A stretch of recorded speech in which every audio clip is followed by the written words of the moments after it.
Hello guys, happy Friday. Thanks for coming in tonight. We're working on block 74 again tonight. Hey replay viewers, and hi YouTube viewers, thanks for joining. To participate live, you can join me on Periscope every night at 9:30 p.m. Central. Just search for Penguin and Fish. Thanks guys for dropping in tonight. Alright, I'm going to flip you around and we'll get started. Hey guys, so here we are, block 74. It's a little cute little button basket. Let me get the sheets up here for you. So it has this cute little handle. That's what we're going to do first today, and then we will work on these triangles as well. I got that picked out. So it's a bias strip. So I don't do much with bias strips. I get the concept of them. We're going to make one and do it the way I read the instructions. We're going to do it just like how she says in that. So I'm excited. It'll be fun. We might almost get this guy done tonight even, I think. So I'm going to flip you around and we'll get going. If you're new here, my name is Alyssa Thomas from Penguin and Fish, where we make lovely and quirky hand embroidery patterns and kits. I'm the author of Sew and Stitch Embroidery and a fabric designer, and I'm here every night at 9:30 p.m. Central. So, all right, guys, I'm going to flip you around. Let's get sewing. All right, here we are. All righty, hello, everyone, for coming in. So here's how far we got on it last night. We got the little basket going, the little kind of basket weave pattern here. For the corners, I am going to go with that suggestion from last night. I'm going to do my little flower fabric for the little triangle corners. And then there's also another little strip in there. I think I'm going to do this light white with the purple dots. So it'll be kind of something like that. A little strip of that. And then, this fun triangle of the flower fabric, which goes with our whole picnic on the grass thing. I think that's great. And then I'm gonna do, for the bias strip, this is what we'll do first today. I'm gonna use this fabric. This is some of my fabric for my last collection, and I thought I'd use this just because for the bias strip I'm gonna be cutting at an angle, and because we're cutting on the bias, which is the 45-degree angle on fabric. So fabric is woven, you got your horizontal threads and you got your vertical threads. If you cut it at a 45-degree angle, that's cutting it on the bias. It's the most stretchy part. So like if we stretch horizontally, it doesn't move much. If we stretch it vertically, it doesn't move much. But if we stretch it diagonally, then it has a lot of give. And oftentimes curves and stuff like this are done with a bias strip because you can kind of manipulate it and stretch it a bit and have it work a little bit better than if it was as tight as it is on the vertical and horizontal threads. So the bias, that's what we're going to do tonight. So I have a lot of this fabric, and I'm okay with cutting a diagonal on here, which is going to use up kind of more real estate. I don't have that much real estate left with all my other fabric, so that's why I'm going to use that. And it's blue. It'll go with it just fine. So we'll have the little bias strip for the handle, and it has little squares in with which kind of go with these squares and the little pluses. So I think it'll work. So all right, that's what we're going to do first. So I'm going to set this aside.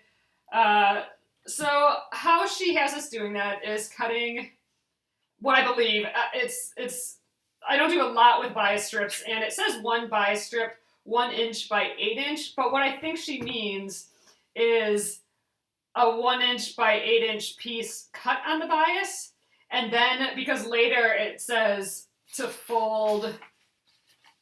press the bias strip in half lengthwise, so it has us, which is basically making the bias strip. It's not like a pre-bought bias strip that already has the fold and everything in. She's having us make the fold. So I'm guessing that means cut the bias strip 1 inch by 8 inch. So it'll be, almost a ½ inch. It'll be a little, once we sew it, it'll be a little shy of a ½ inch handle. I think that's the plan. That's what we're going to do at least here. So, all right, that's what we need to do. We'll cut on the bias, which is at 45-degree angle, a 1 inch by 8 inch piece of fabric. So that's where we're starting tonight. So I do have a couple of like weird chunks out of this fabric, which might work perfectly. So let's see. Yeah, like this whole thing, you know, I've cut out a few times here. So it's almost, you know, it's almost an angle already. I would just be trimming off some of these. So I think that's where we're gonna do it. I need 8 inches by 1 inches. So luckily since this fabric has all these squares on, I can kind of just do 45-degree angles through those squares and get close enough. So that's what I'm gonna do. So I only need 8 inches. You know what, sewing machine, you are in my way. There we go. A little more space now. So I don't want to get any of these nicks in there, but I do still want to get as close as I can. So 8 inches. So I only need to go kind of up to here. We'll maybe do a little more than 8 inches in case I mess it up. We're going to trim the ends of these anyway. So, all right, well, let's go right there. All right, and I'm going to just kind of trim this out of the way too. I don't need that. And let's get the double ruler thing going here. So 1 inch. It's going to be pretty cutting the bias with the squares going little diagonals. Yep, oh yeah, they'll definitely be nice scraps. I am not worried. All right, there we go. 1 inch is so small.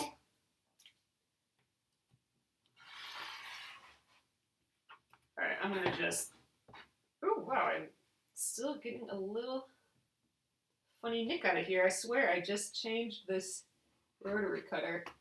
All right, there we are. Done with this pile of fabric. I love that. Getting rid of fabric. All right, so I think I am gonna just, I'll make it a little longer than the 8 inches, I think, because we will trim this down to however we want it. But I think I am going to just get them square at least. Square enough. It'll be easier for me to match up edges then.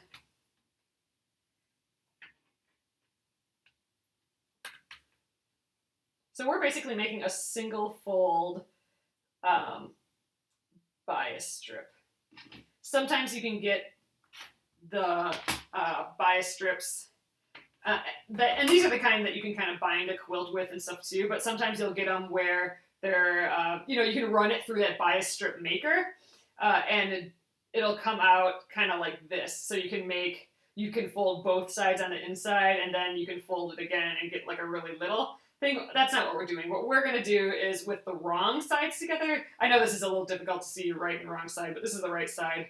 So this is the wrong side. We're going to fold that together, and that's all we're going to do as far as making our bias strip. We're just going to fold it in half like that. So that's the next step. So let's get to the iron.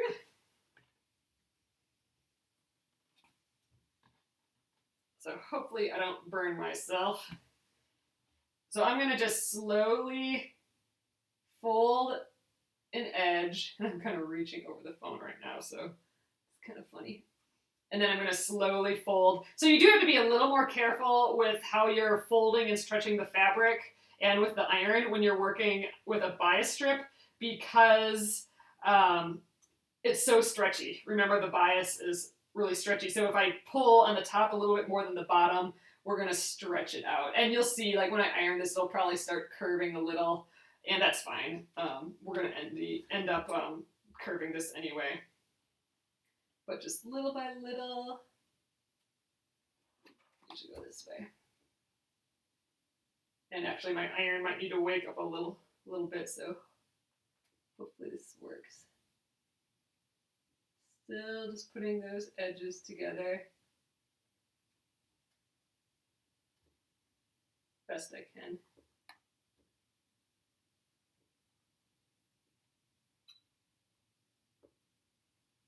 All right. There we go. That looks pretty good. So here's our bias strip. And now what this is, it's pretty on both sides because the right sides are exposed, but it's going to be really bendy and flexible because it's on that bendy 45-degree bias angle, and that's going to allow us to manipulate it into the curve that we need.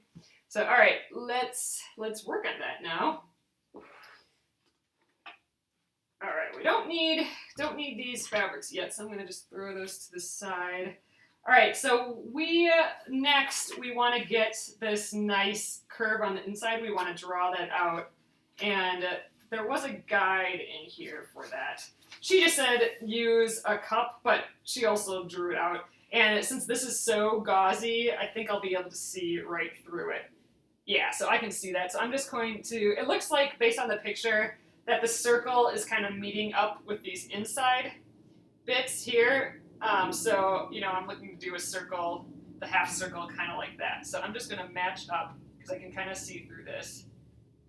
Match up where that circle meets these inner points. And I'm going to take a water-soluble marker and sketch that on, just so I can see it. It doesn't have to be perfect either. It's just to kind of get our bearings. All right, kind of like that. Ooh, can I see that at all though? Let me flip this over to the back, see if I can see that. Let me sketch that in a little bit. Ooh, I know what's going on. This is like a gold ink, and it doesn't want to lay over, the ink doesn't want to go on that gold ink, so it's a little funny. But let's see, there we are.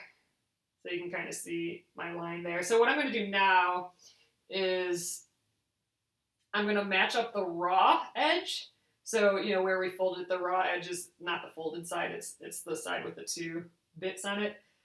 I'm going to match that raw edge to that line, and I'm going to sew around it using that line as a guide. So basically like that. So it'll bunch up like crazy, but after we're done sewing, we're going to flip it around, and that will be our basket handle. So what I do need to do is make sure I leave enough tail here, because we want our basket handles to hang over a little bit.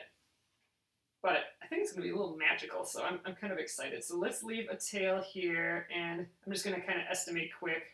All right, good. We have plenty of fabric. I was a little nervous about not having enough, so I'm going to leave this generous amount hanging over the edge here, and I'm going to start sewing. I don't think I'm going to even pin this down. I think I'm going to just start sewing and go really slow, and every couple stitches, just kind of move it, every couple stitches, till I'm all the way around. So that's my plan. I've never done this method. I mean, I understand it though. So I've done kind of little things similar, but I haven't ever done it in this kind of capacity. So we'll see how it goes. I am going to get rid of this leader, and I'm going to do like the whole back stitching thing. And you know what? So after we're done flipping it over, you won't be able to see that sewing line because we have flipped it over. So at that point, I have a decision. I can either hand stitch the outside on, which will make it kind of invisible, or I can top stitch it. So just sew like really close to the edge, and then I would do it on the other side just to mimic the look of it. It wouldn't need it physically to hold it down, but it would mimic the look. I'm leaning towards that just because I can do it on the machine then, but we'll see what we think at that point. Maybe we'll hand stitch it on. Who knows? Haven't thought that far through. So all right, again, we're just totally eyeballing this without we're not having no pins. So again, I'm just gonna try and keep that raw edge going with this little curve that I drew on here. So I'm gonna back tack it. And we're only gonna go about 1/8 of an inch or less really in. We're not gonna do a full 1/4 inch. I'm just going, you know, I'm kind of almost more like a 1/16 of an inch just on the inside of this. And I'm definitely going to get my stiletto working here. Hold things in place for me. And I'm going to go really slow and turn slowly.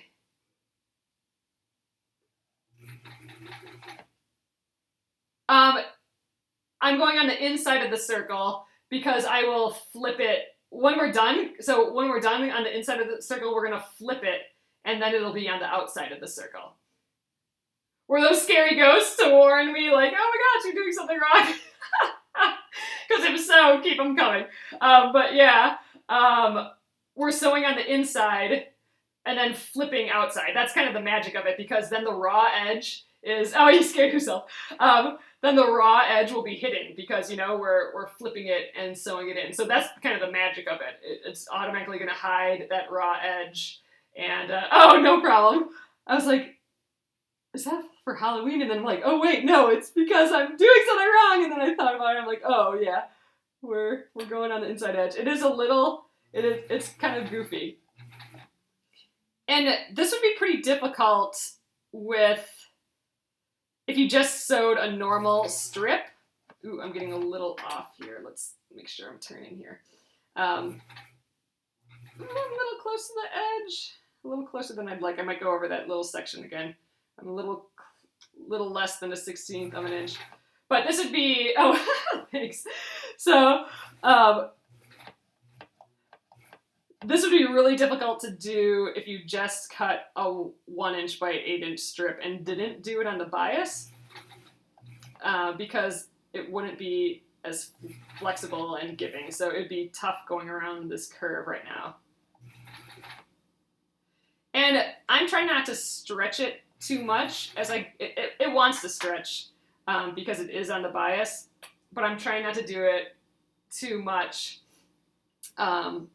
Because when we flip it around, the flipping is going to stretch what's now on the inside.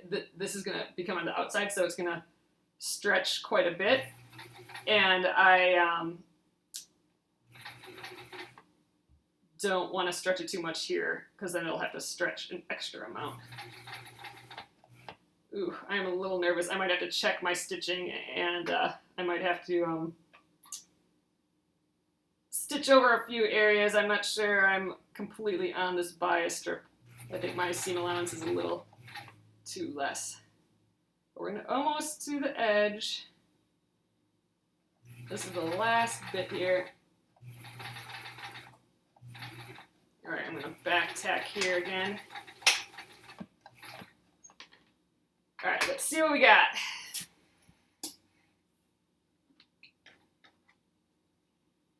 I'll snip it here. Okay, so let's snip these little bits off quick.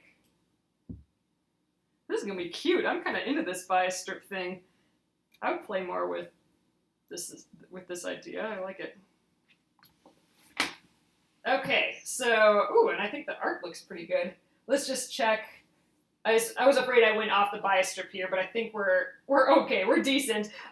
In this case, okay, so you can see I did get pretty close to the edge here, which makes me a little nervous. I think I might actually just top stitch it then instead, because that will secure the whole thing for sure. So top stitch it with the machine. But all we're going to do now is flip these all to the outside, and this is where the stretchiness comes in, and oh man, we might have to iron this. Wow, this is really not as stretchy as what I'd like it to be, but this is how you do it, and this definitely wouldn't work in a non-bias strip fashion, so I'm just kind of even stretching out this outside edge because it does not want to go completely all the way. And I'm on this gauzy fabric too, which probably wasn't super smart. Well, there we go. So I think if we press it really well like this before we sew, but there we go, that's kind of the deal. And then we'll trim off these cute little ends at a cute angle, and we'll be ready to go. So I'm going to press this like this, and you know what? I think I'm going to top stitch it just because it's going to be faster and easier mostly, but actually this would be pretty dang cute hand stitched. But, you know, let's give it a press. Maybe I will still hand stitch it just because I think it'll be cute. But let's press it first, see if we can get it to stay in one spot. I think I'm going to just try and go up the middle here and just kind of go around, ease it into place. Encourage it to stay where it should be. But it's so cute, I kind of love it. All right, we got the one side, I think. But yeah, it doesn't want to go very, very nicely. It's stretching a lot. Starch the wetness. That might not be a bad idea. Oops, I squished this in the wrong direction. Yeah, you know what? Maybe let's give it a starch. I think you know, we just had that really gauzy green fabric, and that could use some more starch anyway. So let's give her a try.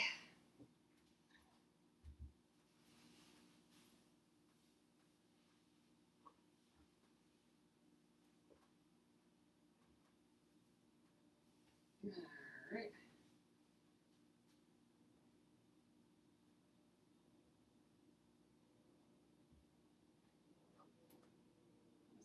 Go up the edge a little.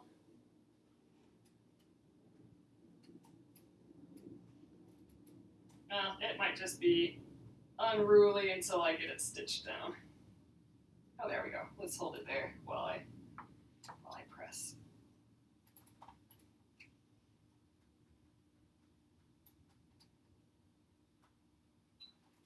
Ooh, that stretched this green fabric kind of funny with the starch.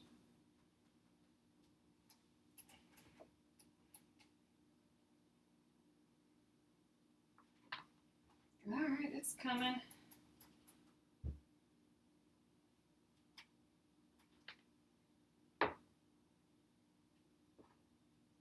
The green fabric didn't want to play too nice on the inside there, but I think by the time we're done and we've ironed it a few more times, I don't think we'll have that big of an issue. So there we are.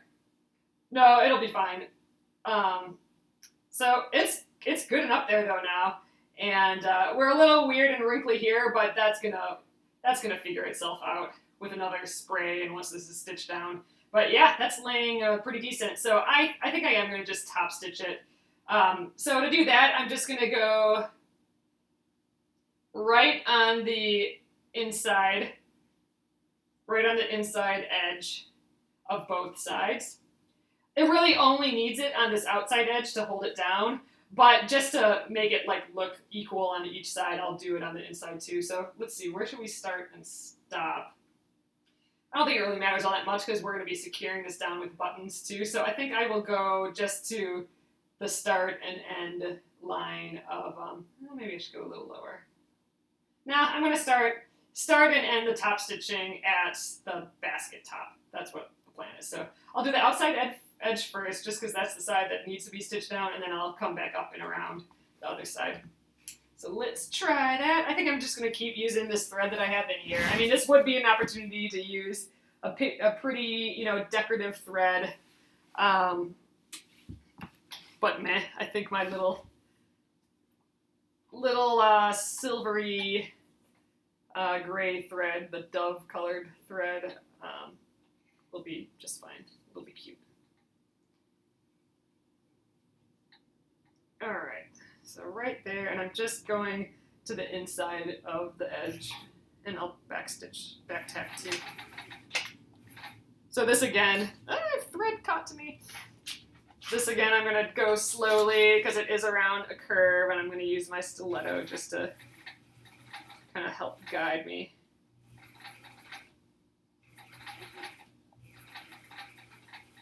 The starch definitely did help this stay in place. Let's need some help turning it a little. There we go.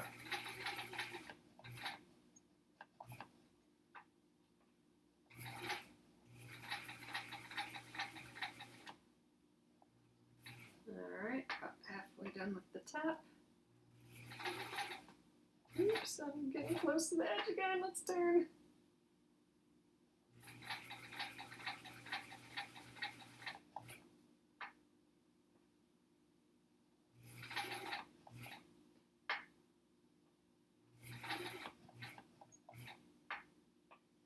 Concentrating. It's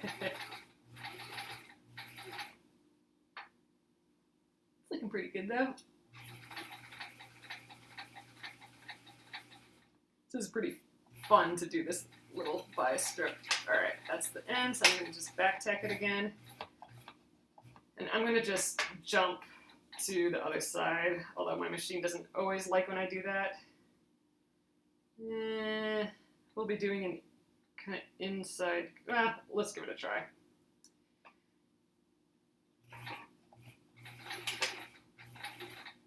This will be turning the other direction, which I don't know if I'll be able to do well, but we're experimenting.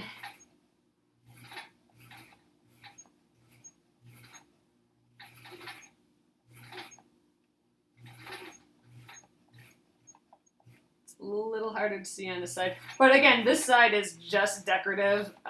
We're completely attached on this side, so if I go a little off on this, it's not going to be the end of the world. Think positive. Yep.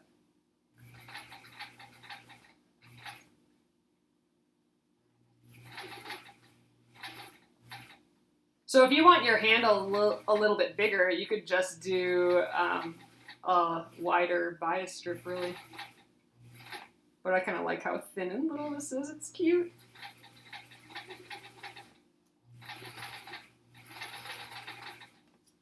Alright, made it around. Woohoo! Alright, let's see what that looks like. Oh, you do? Oh, funny. There we are. This would be a perfect block for them. So that's not too shabby. So we got this, this is the stitch that's actually a functioning stitch holding down the bias strip, and this is our decorative stitch under there. And once we, this just needs to be a little stretched out. Yeah, I like the skinny handle too. I think it's pretty cute. Okay. Small planes have flown through the handles. Oh, on that big longer, oh, on the longer barrow. Oh, how do you pronounce that? On that big basket. So, all right, let's, oops, I didn't trim all my little threads. Let's do that, so that's out of the way. It maybe would have been cute if I kept going with it, but I like it like this.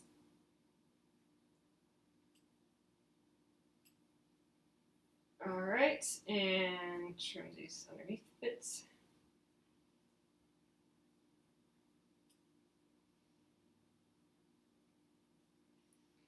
All right, so the next part is, I think I might try pressing this again quick. Maybe I'll even spray it again and press it. Just to, let's just try that again. See if I can ease this center area into being flat again.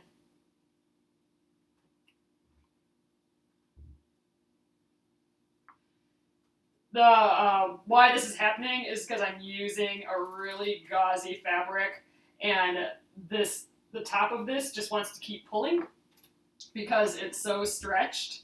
That bias strip is being really stretched to its max there, so it wants to just keep pulling on my gauzy fabric. But that's fine. It'll relax over time too. Oh, I love how how the squares, these squares kind of stretched out into these fun diamonds though. Ah, I like it. Okay, so next I think we just have to cut our edges kind of decorative, and we're leaving them raw, which means I'm not finishing them with a pretty edge or something, but let's just double check. Starting second edge, flip the bias strip. Okay, we did that. Trim, okay.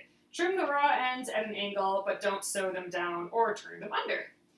Okay, and then it starts on the corners. So that's what we're gonna do. So they had just kind of like a pretty angled edge. So I'm thinking just, a cute edge, like, we go this way too. And I think a cute edge here and a cute edge here. We can always trim it down a little bit more later, so I'm gonna keep it kind of long. Let's just, how about like that? Like hair cutting, exactly. That's kind of cute. Let's try and get a similar angle.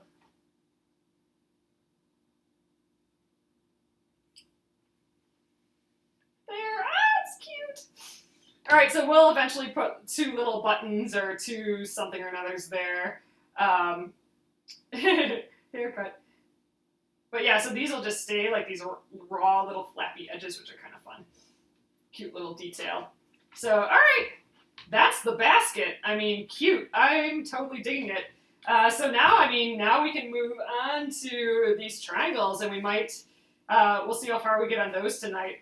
Maybe we'll at least get these first batch of triangles done. So what we're doing now is the same thing as how we did these triangles on the basket. We're gonna cut squares. It's, it uses kind of a lot of fabric, but I think it's a cool technique and I like it. So we're gonna put squares in the corners and then sew on the diagonal again. Then we're gonna trim off the side and flip them up. And so we're gonna do that twice. So the first squares are bigger and the second squares are smaller, and that's what gives us that little strip. It's just because we started with a slightly bigger square there. So what we need to do next is we need to cut these squares and these squares. So let's go back to our cutting recipe here. J's and H's. So where are those? Right here. Ooh, wow, these are super odd angles. So block corners for J. Oh wait, where's H though? Oh, right here. So 2.5 inches by 2.5 inches. We need 4 of those. And then for the smaller ones, we need like 1 7/8 inches squares, 4 of those. So let's start with the 2 inch by 2 inch. That I was going to use, oh wait, not 2 inch by 2 inch, 2.5 inch by 2.5 inch. So let's put that guy to the side. So for the bigger squares, which is going to end up being that tiny little strip, I'm going to use this fabric. So we need 4, 8, 9, 10. So we need like 10 inches worth. This, again, is another big piece of fabric, so I can cut a little bit more out of it. This is at least 10 inches. You know what, maybe I should press that first. Yeah, I think that's probably the best part to use. So, all right, let's give that a little press. I'll spray it too, because why not? It's a little wrinkly. Although sometimes this spray makes white fabric like this, it stains it a little, so I'm hoping that doesn't happen here. Yeah, hopefully it doesn't stain it. Well, luckily it'll be just that tiny strip, so maybe we won't see it if it does stain. But okay, down here. So let's cut our nice edge first, and then we will cut 2.5 inches. Oh, she paper pieced this block. Huh. I suppose you could. I mean, I don't know how you would do the. I don't know how you would do the handle. That you wouldn't be able to paper piece. But I suppose the rest, like, to do those little strips and stuff, like what we're doing now, instead of doing these big squares, you could paper piece it. But I don't know.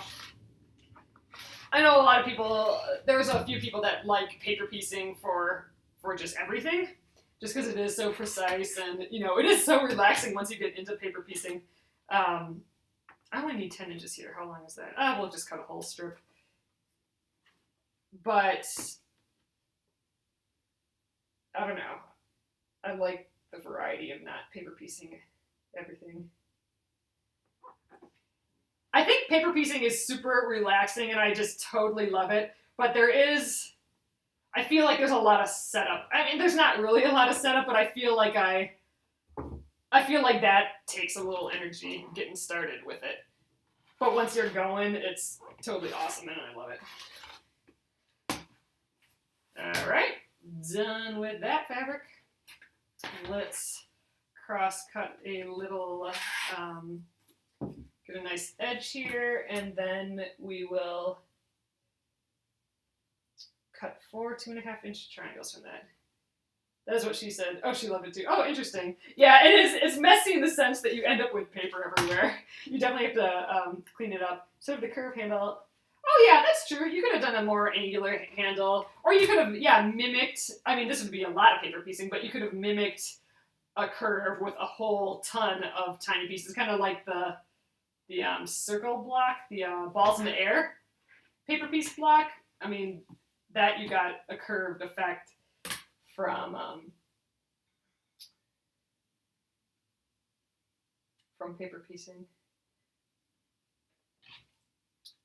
So I think I may draw the diagonal on the backs of these, but I don't know. That sounds... Yeah, I'm standing up. I feel like I get better leverage. I'm just, I kind of always stand up, but I don't know. I feel safer. Looking straight on top of what I'm doing versus sitting and then using a rotary cutter. I don't know. That feels like my fingers may be in danger if I do that. So I am standing up. Oh, I'm also standing because I can see your guys' comments better too.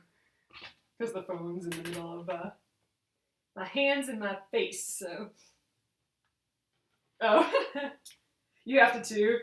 Yeah, I think, let me just see what it feels like. Yeah, I mean, now, if I'm sitting, I had to put the safety on, that freaked me out. But if I'm down here, then my wrist is at like that angle and stuff, and that's really difficult. It's better to cut, with a nice strong wrist like this, like that. So this would be really awkward to do that. I think that'd be really uncomfortable really quick. So now I recommend standing. Okay, there's our 4 squares. Let's see, how are we doing in time? Okay, we have plenty of time. I'm gonna cut the other pieces right away instead of sewing these and then cutting. So let's put those to the side. And this is our last fabric. Oh, weird, our camera just got a really funny color. Hopefully it looks okay still. Okay, we need, this is the funny size square. So 1 7/8 inch. So let's see, that's about 2 inches. So I need about an 8-inch segment. Let's see how big this is. This might be just perfect right here. Yeah, it's actually a hair big, but I don't think this is big enough. Yeah, so we'll cut from here. I suppose we should press it again. All that pressing and cutting getting in my way of sewing. Uh-oh. It's part of the process. I'm learning to love the other parts of the process. It is nice having this like little triad of stuff going though, even though it's teeny tiny, like my tiny ironing space and tiny workspace and sewing space. I do like that I can just, I like that I don't have to walk across the room to use the ironing board. You know what I mean? Like that would get kind of annoying for me, especially, for decisions like this where like, oh, should I press that quick? I probably wouldn't have if I had to walk across the room to get to the ironing board. So it is a small space to be working in, but I don't know, it works in other ways. So all right, let's get a good edge here. Okay, 1 7/8 inch. Let's give that a try. We'll definitely use this ruler that has the 1/8 of an inch on here pretty well.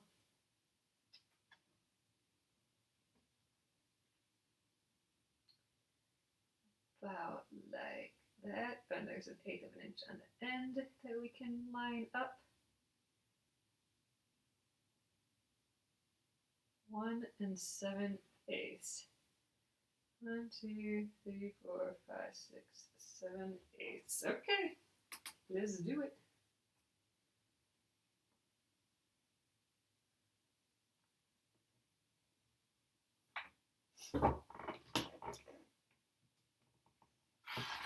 I wiggled a little, but I think we'll be fine. Okay, done with that fabric.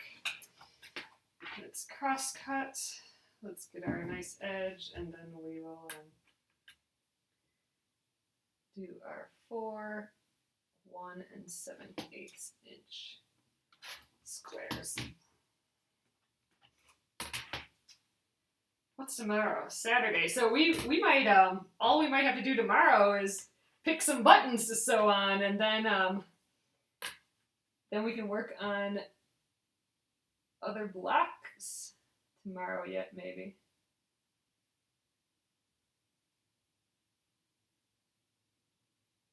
Okay. Whew, this is a funny measurement. I think he likes cats. I don't think he likes cats like how I like cats. his family is really allergic to cats. So, did I cut that 1 and 7/8? Yeah. So they never. Oh, you know what? They did have a cat once. Funny, they did have a cat growing up. I don't know. I think he likes them both. They had a cat named Shivers when they found it. It was like a stray cat, like a baby cat outside. You know, they're in North Dakota, in the woods, and they found a cat, and it was winter or something like that. It was just cold, and it was shivering when they had it, so they named him Shivers. And I thought that was cute little kitty named Shivers. And I think he liked my mom and dad's cat Sammy when they had it too. Sammy's the best kitty.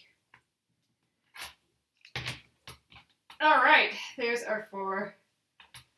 Oh, I have a cat calendar because my brother loves cats, and so we both have cat calendars. He's been giving me for the Christmas the past couple of years a cat calendar, and it has like facts about cats, and that's how I learned that the Siberian, they're like really big and fluffy too, but apparently are hypoallergenic, so they say, which is kind of cool. All right. Now we are going to just do that same thing, plop these in the corner. So on the diagonal, basically, and then we'll trim it, and then we'll do the same thing with this. We'll put it in the corner, so on the diagonal, press it, and that's what's going to give us our cute little edging. So I don't have a perfect edge around here. I could kind of maybe trim it, but I'm going to say screw it, and let's just throw these in the corners the best we can, and I'm not going to draw the diagonal. Oh, you know what? I just folded it here. That's what I should do for all of them. Instead of drawing the diagonal, I'll just fold the diagonal, and that'll be my guide. Well, I should have figured that out a long time ago. That's smart. Oh, well, I'll do that from now on, maybe, instead of drawing my line. All right. Let's go right on that line, get this edge lined up again.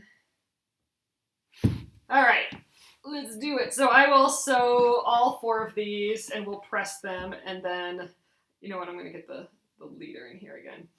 And then we'll do the smaller ones. And I think we'll have time to do all that tonight. We might go a little over. How are we doing? 15 minutes. There's no set time for this. Oh, the weird questions? Oh, that's not weird at all. Keep them coming.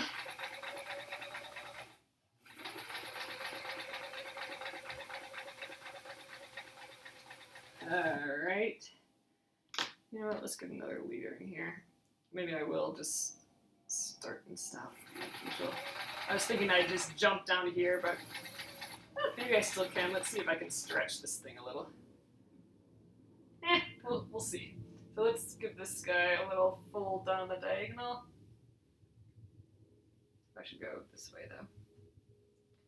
Out of here, blue thread. All right. Throw that on the edge.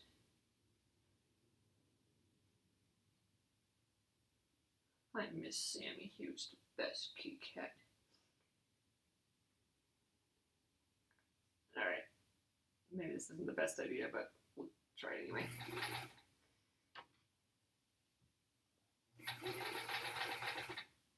Oops. I think I caught it funny. Maybe. I just have so much fabric and stuff, and I store a lot of things here that I sell on the website and stuff, and I kind of just don't want, I just kind of don't want the hair and everything. Not far from where there's a cafe. Oh, with 7 resident Siberian cats! Oh, I love it. if we had a cat cafe here, I would go there all the time. But yeah, if it wasn't, and then we travel every once in a while too, just randomly, and bald cats. That's true. And I just don't know what we do for that. I don't know. Sometime I'm sure we'll think about it a little bit more, but right now with all the fabric and all the stuff, I just don't want hair on it and all that. But I do like aminals. They're nice, and I'd like a kitty, but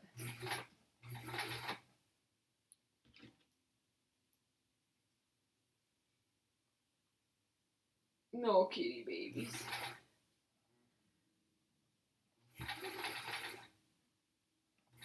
All right, let's aim a little bit better now that we're on the fabric.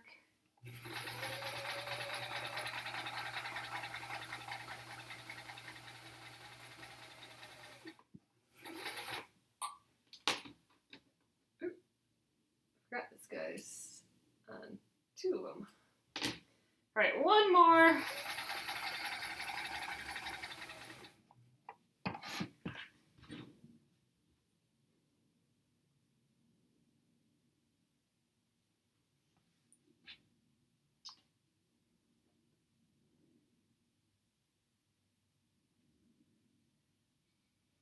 Sammy came from Wisconsin Dells. He was a stray there, and my brother saved him. And then we had Kitty and Caddy when we were little, and they were cats from my grandma's farm, Grandma and Grandpa's farm. Holy cow.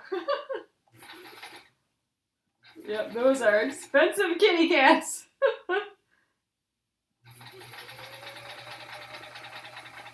But yeah, I mean, when you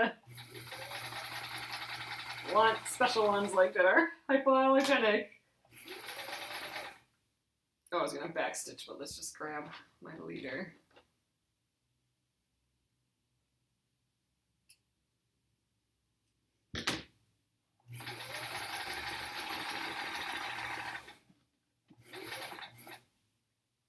All right, so first guys are sewn on. Snip this off. All right, let's press these. I'm gonna again press them with this edge still on because I can use that to aim for the edge so it's a little more square, and then we'll trim it off right after. Don't need our rulers anymore, I don't think. Hang them up. All right, out of here. So I'm gonna just, we'll just press them all just to kind of set the seams. I'm gonna go one at a time. I always kind of like finger pressing them in place first. There we go. Oh, I missed, I didn't see that coming. Alrighty. First one done.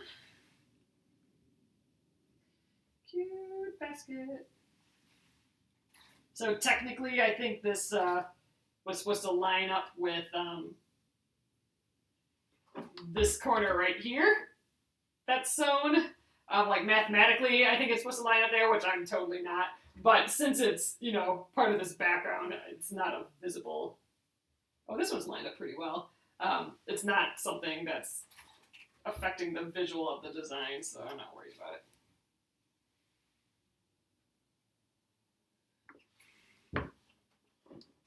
I know, I'd like a hypoallergenic kitty cat.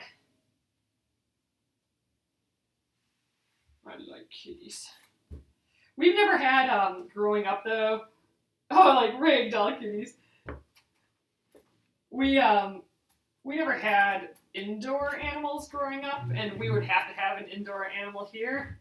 You know, we don't have like space or like a doghouse outside or something, so now I'm gonna trim the excess off of here. So that would be weird. Like that'd be a big change for us to have an indoor animal. Like with our cats growing up, we never had like an indoor litter box or anything like that. They lived outside all the time. I felt like I was cutting over something. There we go. These are nice scraps. Can save those yet. It's kind of cute just like this, but I do think it'll be fun to add those little flowery bits. We'll do that yet, I think. A teeny bit of time left.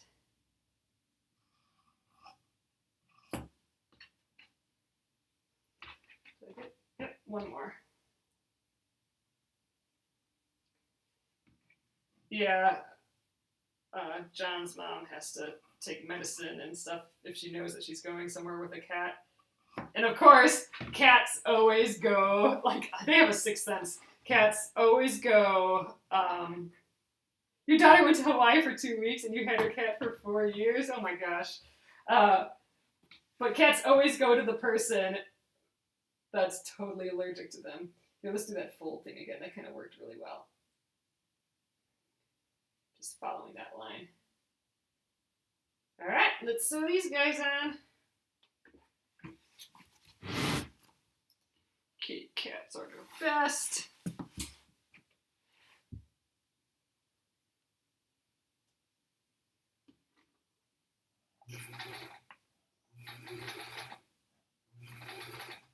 All right.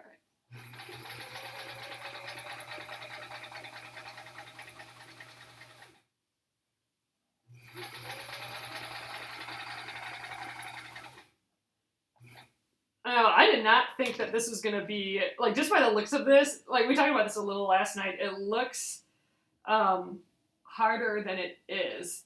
Like, I did not think this was going to be a 2-day project. I thought this was going to be like a 3-day or maybe one of the unfinished ones. But if you don't include me picking and sewing on buttons, it's just going to take us 2 days, even with that bias strip and stuff. So I'm pretty surprised. I'm kind of stretching my luck with this, but I like it that I don't have to take it off the, take the leaders off.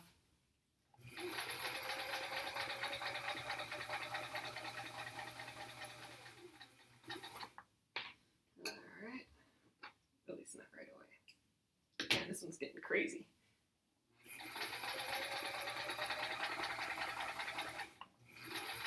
All right, 2 more.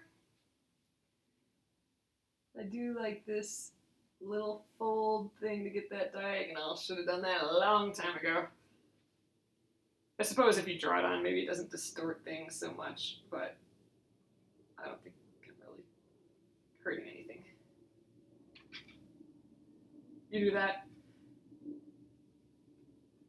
Yeah, I feel like that's something I should have known a long time ago to do, but oh well.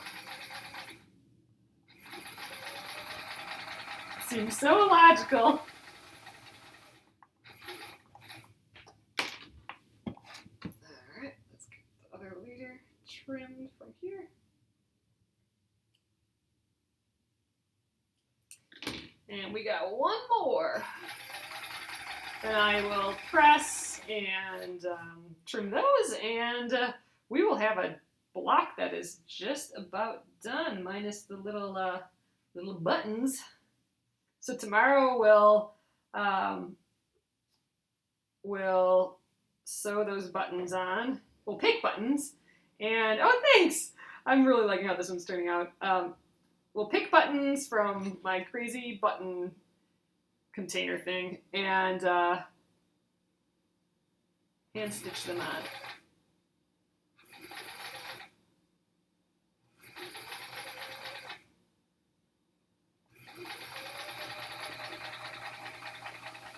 Alrighty, let's grab the leader again. Yes, exactly. It's a little picnic scene. So my mom just, right before I went on here, I saw that she sent me a message. Oh, it might have been from yesterday. I'm not getting my messages quite right on my phone, so that's kind of annoying. But I noticed that she had sent a message, and she used the green for her background too. So she has the same green fabric, so we'll have our we'll have a matching grassy, you know, gardeny picnic party. All right, let's press those up and see what we got going on. So we'll just set all those seams first, heating them all up a little. Ah, so cute. All right, let's start with this guy. Again, I'm kind of aiming for these corners. Cute. So I went kind of subtle with my little strip. I could have done something bold for this strip here, but I had all these darks and all this stuff already that I thought if I did more darks or more something bold, it would kind of take away from, you know, focusing on the basket. So I thought I'd just be a little more delicate with that strip and make it kind of similar to the corner piece. So that was kind of my decision-making process with using that little white with the purple dot fabric instead of something really bold. All right, one more. Cute, cute, cute, cute. Oh, so the girly ones you're saving for another. That's probably smart. I think it'd be neat to do a block that's just all the pieced blocks. I guess this one's pieced, but all the like geometrically looking pieced ones, you know, like, you know, the ones that look like they're made out of triangles and squares, you know what I mean? That could be like a really fun graphic. Oh my gosh, it's so sweet looking. Like a little sweet little picnic. This is a great idea, I think, doing these cute little flowers for the corners. I love it. So we'll have to find the cutest buttons ever tomorrow. See what I got. I think I might have some colorful ones. That might be kind of neat. And we'll stitch those on, and we'll pick another block to work on. There's one more block that I haven't started yet. Maybe I should, the like bear claw looking one from a few weeks ago. Maybe I'll have to start that one, just because then I'll have at least a start on all of them. But there we are. That's it, except for our cute little buttons that we'll put on there. But I am totally loving these outside corners. It's so silly and sweet. I love it. And just this little basket pattern and the crazy blue fabric. Love it! All right, guys, I'm going to flip you around, and that is it for the night. Hello. So I am still really, really surprised that this only took 2 nights. I mean, it looks like a whole crazy, intricate applique type thing. And there's all that unique stuff, like being able to sew the bias strip in that way. I mean, that was pretty fun. I could see doing more of that. That was really fun, sewing that bias strip on. And you know what? Little buttons there is just really going to finish this off in such a cute way. I'm digging it. I love it. Excited. So, all right, guys, I will get this up on YouTube tonight at Penguin and Fish Movies. And one more night on this one, but just to sew the buttons on, and you guys can help me pick buttons, and we'll sew something else. So thanks again. I will see you tomorrow. Have a great rest of your Friday and weekend. Thanks, guys.